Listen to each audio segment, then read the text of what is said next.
Hi friends, welcome to Tutors Funny channel. Today I am going to teach about the Springboard roadmap, which called as Springboard layer architecture. Without knowing this stuff, you cannot work on Springboard project. This is the very important stuff before you are driving to the Springboard projects as well as a Springboard application. Okay, so first you have to understand how the Springboard works. First, front end. Front end means everyone can see the front end applications. Okay, front end application means imagine you have a form. The form consists of first name, last name, address, phone number. There are those are the fields. It has one submit button. After you fill the form, you can click submit button.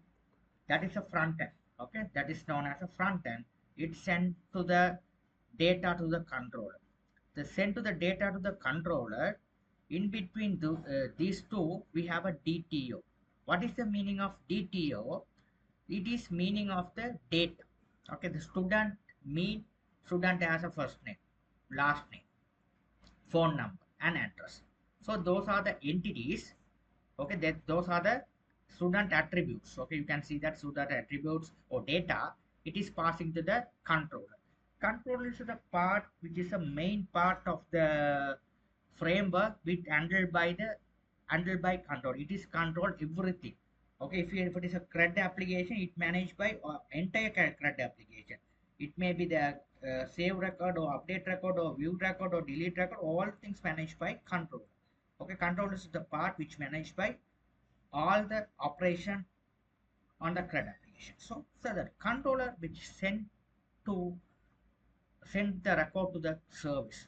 Okay, in between control and service, you can see there's a interface. Okay, the interface, the service mean the service consists of interface as well as a classes.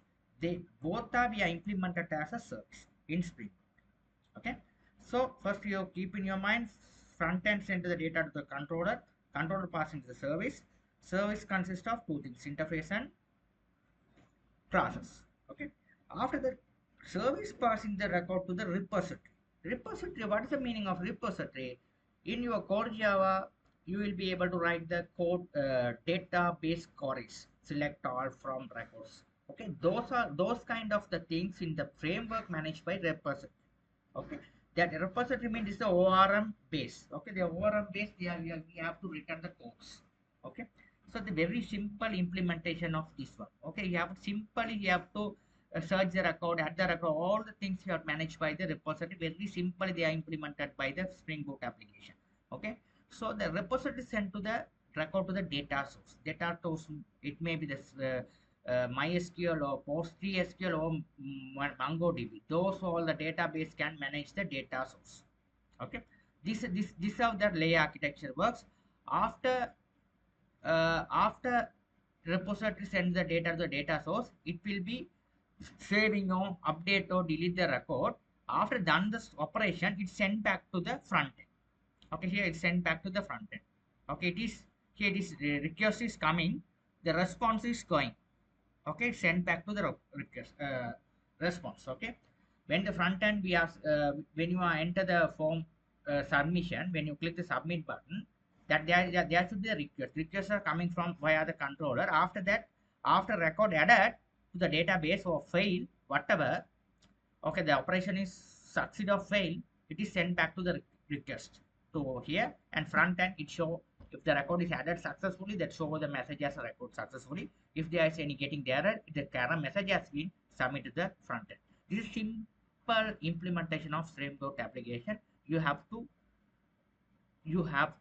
have a good knowledge of this. Okay, these things I am going to do.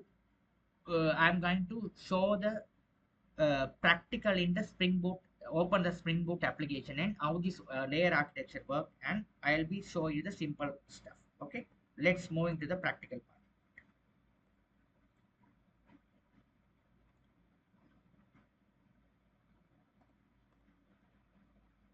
Spring Boot application project, right? Imagine you have a core Java. How to developing this project? First you have to make the database. Make a database. inside the database, inside the database, make a tables. The same flow, the Spring Boot architecture also working. First we have to, there is a file which is an application property. Here we have configured the database connections. All the database we have configured, right? This all the project I will do it and practically. Then you will be understanding that. Okay, here we have created the database. What is the database you have created here? This is a database I have created. After that, we have created the table. We have a one package we have created the entity. This is a package. What are the columns inside the table? Here we have specified the column name, the table name. These are the columns, right? First you have to create the database and table. After that, this table, what are the columns are there? We have to create the separate package DTO. So DTO is same, only the column. This is the column name will be this how the database column name will be created.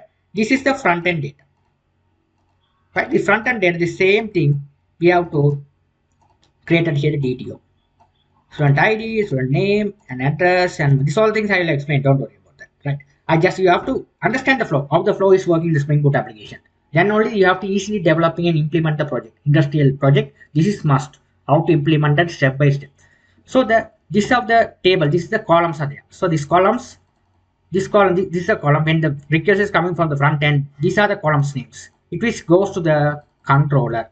Controller receive the request. Get this DTO, save DTO. Okay, if you update the DTO, update DTO. Get the DTO, get. The different DTO you have to create, right? So here we get here, you just understand here. Record is coming via the DTO.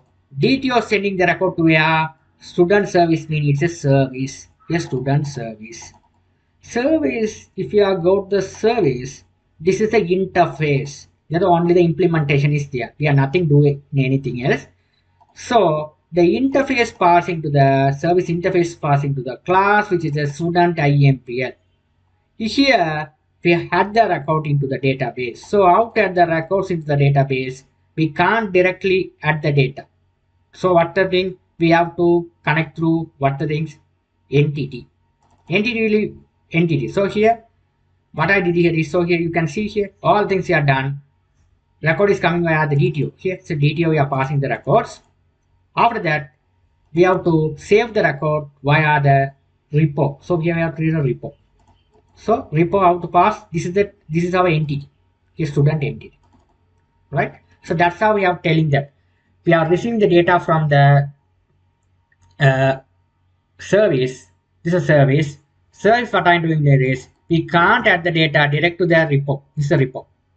What happens is get the this is the DTO. DTO we have this is the DTO we have set the get and get method all the data. After that we are setting to the we have to create the object of the entity. That entity means this is a table setting values also there. It will be setting to entity through we have to add the records into the database. So this is the repo. We have read the repo. Okay. So here say entity object. We are passing the entity object. Student repo means student repo. Student repo which is communicate with the database and add the record into the database. That's all. After that it will be written. It back to written and it will be record added successfully. It goes to the front end. This is how the works. Record is coming via the DTO passing the controller passing to the service pass IMPL passing to the repo. It can't directly pass. It create the object of the entity student. It will be passing through via the entity to repo add the record into the database. This is how the flow work. You must understand before you have to creating the project of Spring architect, layer architect. If you understand this one well, whatever project you can develop without any barrier. This is must. Okay, you can develop the project without any barrier. This is what you must learn. Record is coming when the request is coming at front end passing the controller passing to the service passing the repository the one who passing to the record the data source via the entity. After that, like the record is added successfully, what happens? It's the response back to your front end. Right? This is how the Spring layer architecture works. I hope you guys you understood so far well. I'll be seeing you in my next lecture again. Thank you for watching.